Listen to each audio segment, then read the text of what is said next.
Hello, Tungsten Miner here. Today I'm going to talk about BuildCraft fluid pipes and I'm going to talk about BuildCraft fluid pipes and fluid machinery. So here I've got a pool of lava and I've got a pump sitting right over it. And the pump is a machine which can move fluids out of the world and into a system of pipes. And here is a cobblestone fluid pipe which is connected to the back of this pump and will accept whatever comes out of the pump. The fluid pipe itself is made by just taking a regular transport pipe, which is in this case made by cobblestone and glass, and you get 8 of them, and combining it with some pipe sealant. And pipe sealant can be made with either cactus green or slime balls, or if you have other mods installed, some other things.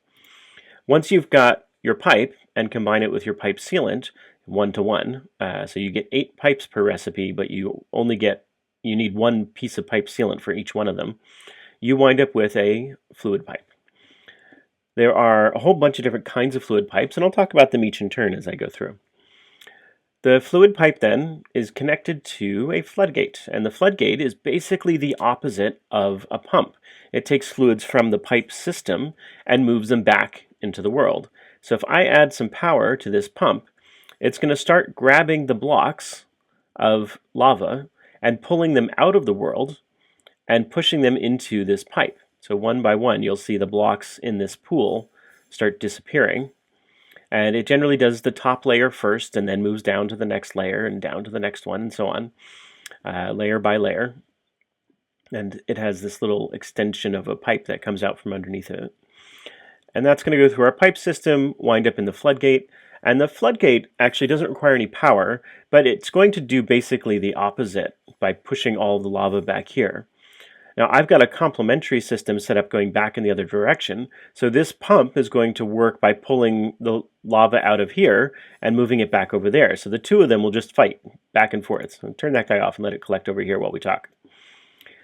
Over here I've got a pool of water that's just 3x3 regular Minecraft water and a pump above it.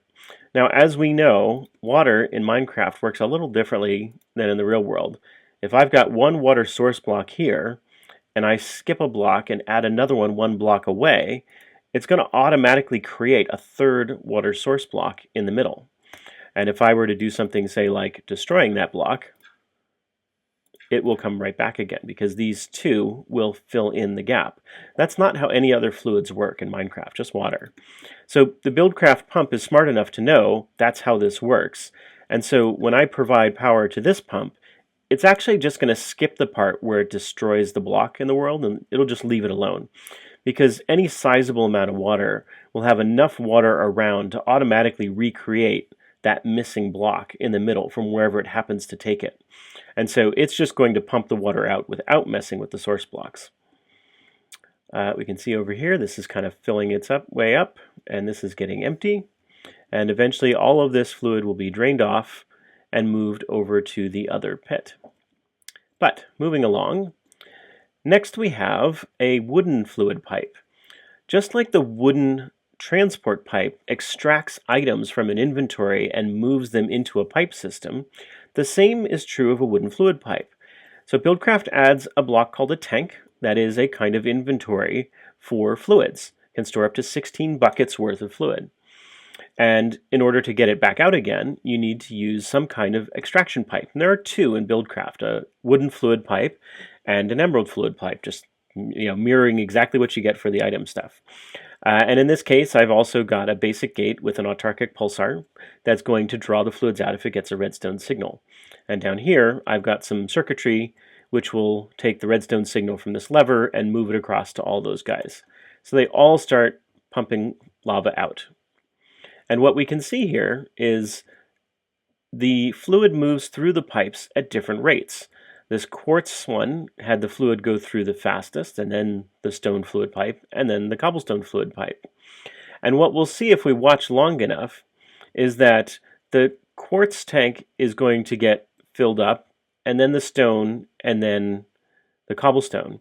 Except I'm using wooden fluid pipes over here. So it's important to note when we're talking about fluid pipes, they each have a rate at which they move liquids along. So the wooden fluid pipe can extract at a rate of 10 millibuckets per tick. and the, where is it? Quartz fluid pipe can move fluids along at 40 millibuckets per tick, the stone fluid pipe at 20 millibuckets per tick, and the cobblestone fluid pipe at 10 millibuckets per tick. So things are only going to move as fast as the slowest part of my system here, and in this case, that's the wooden pipe, the extraction pipe. So no matter how fast these two pipes can move fluids along, I'm only going to be able to provide them as much fluid as is coming out of this pipe over here. So it doesn't matter that I've made the more expensive pipes in this case. The other thing to note is that pipes of different, yeah, you can kind of see how slow this one is compared to the others now that these things are full. The other thing is that you notice these pipes don't connect to one another. They only connect to themselves. So quartz, stone, and cobblestone each will only connect to their own kinds or to different kinds of pipes, but they won't connect to stone or quartz pipes or vice versa. So if you've got a lot of pipes that you want to put next to each other and move different fluids and not have them get all mixed together, this is how you can do that. Next, I've got a sandstone pipe. And just like you'd expect from the sandstone item transport pipe, this does not connect to inventories. So I start off with my wooden fluid pipe over here to extract, change to sandstone, and it won't connect to this tank in the middle here. But afterwards, I change back to cobblestone, and it does connect to the other pipe, and that pipe will connect to the tank. So as I move my fluid through this pipe system, you can see it's passing right by this middle tank, and is starting to fill up the tank on the end rather than this middle tank. Next, I've got some gold fluid pipe. This is basically a really high capacity pipe. It has the highest capacity of any of the different tanks. So you can see how rapidly the fluid moved along to the end here. And if I were using an extraction pipe like an emerald extraction pipe, you would see how quickly the whole tank system can get emptied. Moving on, here I have an iron fluid pipe. Just like an iron transport pipe, this allows you to change the direction that your fluids go. So right now, the opaque side is in, and the transparent side is out, which means any fluids entering this pipe are going to come down this path and wind up in the tank just behind me. Either with a wrench or with a redstone signal, I can change which direction the pipe is facing, and so now all outputs will go in that direction. So if I turn this guy on and start emptying the tank, at first everything's coming this way and starting to fill the tank behind me, but if I throw this switch, it's going to start sending the fluid off in that direction instead. If I switch back again, it'll come back in this direction. Moving on. Now I'm going to talk about emerald fluid pipes, and these are a little bit more tricky because they have some configuration of their own. So if I right click on this pipe, you can see I've dropped a bucket of lava in here, and that's telling the pipe only extract lava. So like a wooden pipe, the emerald fluid pipe is an extraction pipe, but it's a filtered extraction pipe. You can tell it only to pull out certain things and not others. So I've got a system set up here where I've got water in one tank and lava in another tank. I've got wooden extraction pipes to put them into some golden pipes, into an iron pipe, which directs all the outputs, no matter which tank they came from, down in this direction. So they're going to wind up in this tank regardless.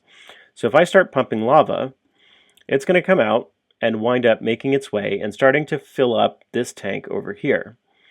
Now, both of these are turned off at the moment. Neither one is getting any kind of signal from this gate. That autarkic pulsar is turned off. So as I wait, this tank gets more and more full. But if I turn this off and then wait for that pipe to get clear, all the lava will transfer through and finally wind up in the tank. Now I can turn on both of these at the same time. So I'm going to have this emerald fluid pipe, which is supposed to be filtered to water, and this one, which is supposed to be filtered to lava, and we'll see that only one of them starts pumping out the fluid that's in this tank because, well, it's lava, and this one is set to only take water. So if I turn that off and I pump water out instead, we'll see eventually the water will make its way into the tank over here, start filling it up, and you notice how slowly it fills up? It's because I'm using a wooden fluid pipe over here. The emerald extraction pipe can do 40 millibuckets per tick. So it's going to move a lot faster than this wooden fluid pipe is. So if I turn that thing off, wait for the water to clear the system, we'll see we've got a bunch of water stored in this tank over here. And when I flip the switch again, only the left-hand side gets activated because that's the one that has the filter for just doing water. So this is pretty handy when you can wind up with a system where you don't know what fluid is going to be coming into your system, and you want to get rid of a certain kind of fluid if it happens to foul a certain tank. Moving on, I have here some clay fluid pipes. And these work very similarly, as you might expect, to clay transport pipes, in that they will always prefer to put any fluid passing through them into a nearby inventory instead of into any further pipes. So if there happens to be a tank nearby, it's going to fill up the tank first instead of allowing it to proceed down into the rest of the pipe system. Now, sooner or later, this is going to get filled up, and we're not going to be able to put any more in there. And what's going to happen then is it's going to say, well, inventory full, that's no longer valid. I'm going to put the rest of the fluid into the next section of pipe. And so once this thing gets filled to the top, we'll see this one starts filling up. So this is a good way to ensure that you're filling things up in a certain order when you're moving fluids around. And sure enough, there we go. It's now getting to that second tank, and eventually we'll empty this tank out altogether. That also points out another interesting feature of these BuildCraft tanks. As you notice, I stacked two of them on top of each other, and I basically got double the capacity. And the fluid from the top smoothly flows into the bottom one, and indeed they kind of join up the same textures. So you can make a much higher capacity tank just by stacking tanks on top of one another. However, as you've seen in some of my other examples, if you put them directly next to each other, they don't join up. So you can't make one tank that's a 3x3 cross section by stacking them next to each other, but you can make a very tall tank that way. Over here, I have a void fluid pipe, which is made by using a void transport pipe, which remember is some black dye, redstone, and glass. And then add some pipe sealant, and you've got a void fluid pipe. This works to destroy any fluid which is pumped into it. So if you've got fluid that you don't want, for example, you can get rid of it by doing this. An example of where this might come up is if you find an oil pocket and you're trying to pump out the oil. It's possible sometimes to wind up getting water mixed in with the oil.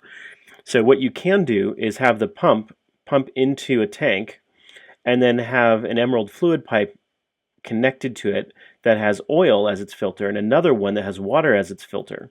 The one with water can then pump directly into a void fluid pipe because you don't want that, and you can have the oil get pumped off into another set of tanks. So it's a good way of separating out fluids, and this allows you to discard the fluids that you don't want. Moving on to the last type of pipe, which is the diamond fluid pipe. BuildCraft is nothing if not consistent, so the diamond fluid pipe does exactly what you'd expect it to from knowing about item transport pipes, which is to sort fluids. So in here, the same interface is available where each of these rows represents one of the directions coming out of this pipe. So you can see there's a red side, a yellow side, a blue side, and a green side. The top side, if I had something connected, would be black, and the bottom side, if I had something connected, would be white. So when we look at the interface, we can see top, bottom, north, south, west, east. Because whenever you put one of these pipes down, the colors will always be oriented according to the compass directions. So I've got things set up here so that going to the green side is going to be lava, and going to the yellow side is going to be water. And I configure this just by taking any old fluid at all and dropping it in there. And you notice I don't lose my bucket. It's just remembering which one I clicked there. Now, in this example, I've got green configured, and I've got yellow configured, but I don't have blue or red configured. In this case, blue is going to be the input side. I'm going to be moving fluids from those sides into the blue side. So it's never going to go back in the blue direction unless it positively can't send it anywhere else. It's literally impossible to send it somewhere else. But I don't have any filters on the red side, which means any fluid that isn't specifically mentioned in one of the other filters is going to go in that direction. So over here I've got tanks of water, lava, and oil from BuildCraft. And I don't have oil as one of the filters here. So oil will wind up going down the red side because it's the default, and it's not specifically mentioned anywhere else. So if I come along and turn on lava, we'll see that start pumping through.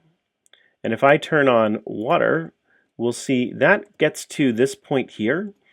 But another characteristic of BuildCraft pipes is you can't mix fluids in the same pipe. Each pipe can only have one kind of fluid in it. So this is going to pump out, and it's just going to get stuck in this golden fluid pipe until all of the lava has gone through. And then the water can start flowing through. So you can't ever be in danger of mixing things up.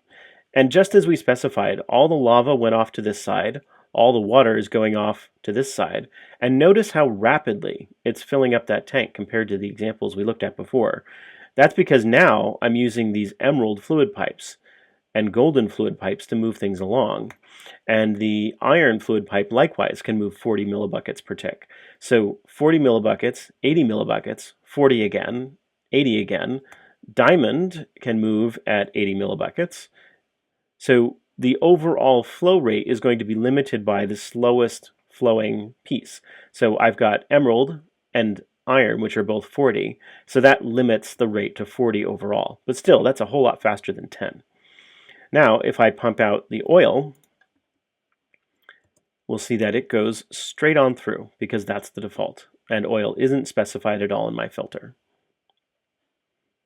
And that's it.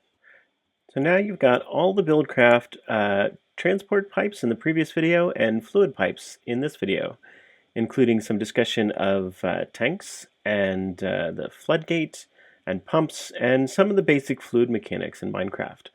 If you liked the video, go ahead and hit that like button. If you'd like to know when the next video comes out, hit subscribe, and I will talk to you later.